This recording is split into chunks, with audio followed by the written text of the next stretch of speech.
ಇವತ್ತಿನ ವಿಡಿಯೋದಲ್ಲಿ ಚಿಕನ್ ಮಟನ್ಗಿಂತನೂ ಸಹ ತುಂಬಾ ರುಚಿಯಾಗಿರುವಂತಹ ಮಶ್ರೂಮ್ ಬಿರಿಯಾನಿನ ಹೇಗೆ ಮಾಡೋದಂತ ತೋರಿಸ್ತಾ ಇದ್ದೀನಿ. ತುಂಬಾ ಸಿಂಪಲ್ಲಾಗಿ ಕಡಿಮೆ ಇಂಗ್ರೀಡಿಯೆಂಟ್ಸಲ್ಲಿ ಮಾಡ್ಕೊಬೋದು. ಟೇಸ್ಟ್ ಮಾತ್ರ ಸಖತ್ತಾಗಿರುತ್ತೆ. ಸೊ ಬನ್ನಿ ಮಾಡೋದು ಹೇಗೆ ಅಂತ ನೋಡೋಣ. ಮೊದಲಿಗೆ ಒಂದು ಪ್ಯಾನ್ ಇಟ್ಕೊಂಡು ಅದಕ್ಕೆ ನಾನಿಲ್ಲಿ ಒಂದು 4 ರಿಂದ 5 ಟೇಬಲ್ ಸ್ಪೂನ್ ಆಗೋಷ್ಟು ಎಣ್ಣೆ ಹಾಕ್ಕೊಂಡಿದ್ದೀನಿ. ನೀವು ಬೇಕಿದ್ರೆ ತುಪ್ಪನೂ ಸಹ ಬಳಸ್ಕೋಬೋದು.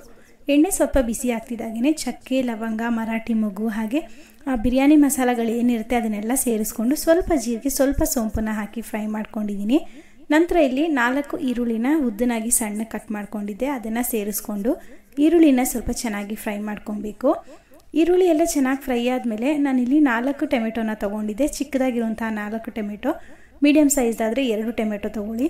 ಈ ಟೊಮೆಟೊ ಎಲ್ಲ ಕಂಪ್ಲೀಟಾಗಿ ಮೆತ್ತಗಾಗಬೇಕು, ಹಾಗೆ ನೀರೆಲ್ಲ ಬಿಟ್ಟು ಡ್ರೈ ಆಗಬೇಕು. ಅಲ್ಲಿವರೆಗೂ ಇದನ್ನು ಚೆನ್ನಾಗಿ ಫ್ರೈ ಮಾಡಿಕೊಂಡು ನಂತರ 1.5 ಟೇಬಲ್ ಸ್ಪೂನ್ ಆಗೋಷ್ಟು ಶುಂಠಿ ಬೆಳ್ಳುಳ್ಳಿ ಪೇಸ್ಟನ್ನು ಹಾಕಿ ಫ್ರೈ ಮಾಡ್ಕೊಳ್ತಾ ಇದ್ದೀನಿ.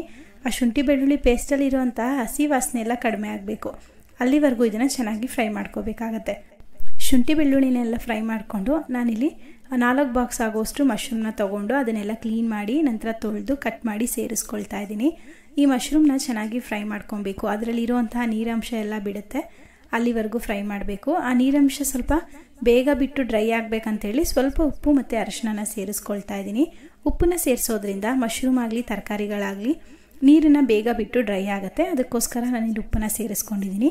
ನಮಗೆ ನೋಡೋದಕ್ಕೆ ಎಷ್ಟೋ ಮಶ್ರೂಮ್ ಕಾಣಿಸ್ತಾ ಇದೆ ಅಲ್ವಾ, ಅದು ಕಂಪ್ಲೀಟಾಗಿ ನೀರೆಲ್ಲ ಡ್ರೈ ಆದಮೇಲೆ ಸ್ವಲ್ಪ ಮಾತ್ರನೇ ಆಗುತ್ತೆ.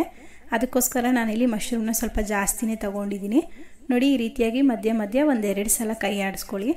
ಇದಕ್ಕೀಗ ಸ್ವಲ್ಪ ಪುದೀನ ಸೊಪ್ಪು, ಇದ್ರ ಜೊತೆಗೆ ಸ್ವಲ್ಪ ಕೊತ್ತಂಬರಿ ಸೊಪ್ಪು, 1 ಟೇಬಲ್ ಸ್ಪೂನ್ ಆಗುವಷ್ಟು ಕೆಂಪು ಮೆಣಸಿನ ಪುಡಿ, 1 ಟೇಬಲ್ ಸ್ಪೂನ್ ಆಗುವಷ್ಟು ಧನಿಯಾ ಪುಡಿ, 1 ಟೇಬಲ್ ಸ್ಪೂನ್ ಆಗುವಷ್ಟು ಚಿಕನ್ ಮಸಾಲ ಪೌಡರ್ ಬರುತ್ತಲ್ಲ ಅದನ್ನು ಸೇರಿಸ್ಕೊಂಡಿದ್ದೀನಿ.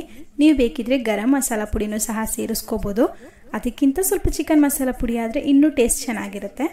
ಈಗ ಇದನ್ನು ಚೆನ್ನಾಗಿ ಮಿಕ್ಸ್ ಮಾಡಿಕೊಂಡು ಮತ್ತೆ ಲಿಡ್ನ ಕ್ಲೋಸ್ ಮಾಡಿ ನೀರೆಲ್ಲ ಪೂರ್ತಿ ಡ್ರೈ ಆಗೋವರೆಗೂ ಇದನ್ನು ಹಾಗೆ ಬಿಡಬೇಕು.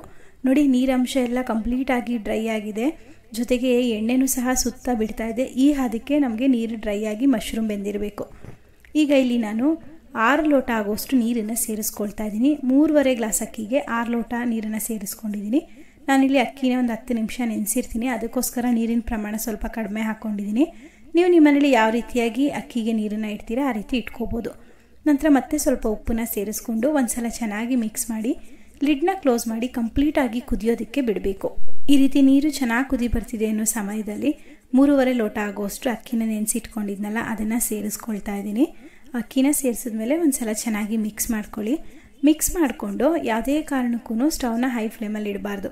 ಸ್ಟವ್ನ ಕಡಿಮೆ ಉರಿಲೇ ಇಟ್ಟು ನಾವು ಈಗ ಅಕ್ಕಿನ ಬೇಯಿಸ್ಕೋಬೇಕಾಗತ್ತೆ. ನಾನಿಲ್ಲಿ ನಿಂಬೆಹಣ್ಣಾಗಲಿ ಅಥವಾ ಮೊಸರನ್ನಾಗಲಿ ಅದು ಯಾವುದೂ ಸೇರಿಸಿಲ್ಲ.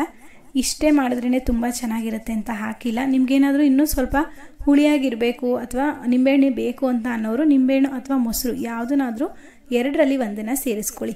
ನೋಡಿ, ಅಕ್ಕಿ ಎಲ್ಲ 3/4 ಭಾಗ ಬೆಂದಿದೆ ಅನ್ನೋ ಸಮಯದಲ್ಲಿ ಲಿಡ್ನ ಕ್ಲೋಸ್ ಮಾಡಿಬಿಟ್ಟು ಕಂಪ್ಲೀಟಾಗಿ ಅನ್ನ ಎಲ್ಲ ಬೇಯೋವರೆಗೂ ಹಾಗೆ ಬಿಟ್ಬಿಡಿ. ನೋಡಿ, ಆಲ್ಮೋಸ್ಟ್ ಅನ್ನ ಎಲ್ಲ ರೆಡಿಯಾಗಿದೆ, ಚೆನ್ನಾಗಿ ಬೆಂದಿದೆ. ಈ ಟೈಮಲ್ಲಿ ಸ್ಟವ್ನ ಆಫ್ ಮಾಡ್ಕೊಂಡಿದ್ದೀನಿ. ಪಾತ್ರೆಯಲ್ಲಿ ಮಾಡೋದಕ್ಕೆ ಬರಲ್ಲ ಅಂತ ಅನ್ನೋರು ಕುಕ್ಕರಲ್ಲೂ ಸಹ ಇದೇ ಮೆಥಡಲ್ಲೇ ಮಾಡ್ಕೋಬೋದು. ನಾನಂದರೆ ಕುಕ್ಕರಲ್ಲಿ ಸ್ವಲ್ಪ ಜಾಸ್ತಿ ಕ್ವಾಂಟಿಟಿಲಿ ಮಾಡೋದಕ್ಕಾಗಲ್ಲ ಅಂಥೇಳಿ ಪಾತ್ರೆಯಲ್ಲಿ ಮಾಡ್ಕೊಂಡಿದ್ದೀನಿ ಅಷ್ಟೇ. ಈ ಮಶ್ರೂಮ್ ಬಿರಿಯಾನಿ ಎಷ್ಟು ರುಚಿಯಾಗಿರುತ್ತೆ ಅಂದರೆ ಬೇಯ್ತಾ ಇದ್ರೇ ಇದ್ರ ಪರಿಮಳ ಮನೆ ತುಂಬ ಹರಡ್ಕೊಳ್ಳುತ್ತೆ. ಅಷ್ಟು ಟೇಸ್ಟಿಯಾಗಿ ಅಷ್ಟು ಪರಿಮಳವಾಗಿರುತ್ತೆ. ಸೊ ಒಂದ್ಸಲ ಬೇಕಿದ್ರೆ ಟ್ರೈ ಮಾಡಿ ನೋಡಿ. ಇದರ ಜೊತೆಗೆ ಬೆಸ್ಟ್ ಕಾಂಬಿನೇಷನ್ ಅಂದರೆ ಮೊಸರು ಪಚಡಿ ಮಾಡಲೇಬೇಕಲ್ವ. ಸೊ ನೀವು ಸಹ ನಿಮ್ಮಲ್ಲಿ ಈ ರೆಸಿಪಿನ ಟ್ರೈ ಮಾಡಿ ಹೇಗಿತ್ತು ಅಂತ ನನಗೆ ಕಮೆಂಟ್ ಮೂಲಕ ತಿಳಿಸಿ. ವಿಡಿಯೋ ಇಷ್ಟ ಆಗಿದ್ರೆ ಲೈಕ್ ಮಾಡಿ. ಮತ್ತಷ್ಟು ರೆಸಿಪಿಗಾಗಿ ನನ್ನ ಚಾನಲ್ನ ಸಬ್ಸ್ಕ್ರೈಬ್ ಮಾಡ್ಕೊಳ್ಳಿ. Thank you.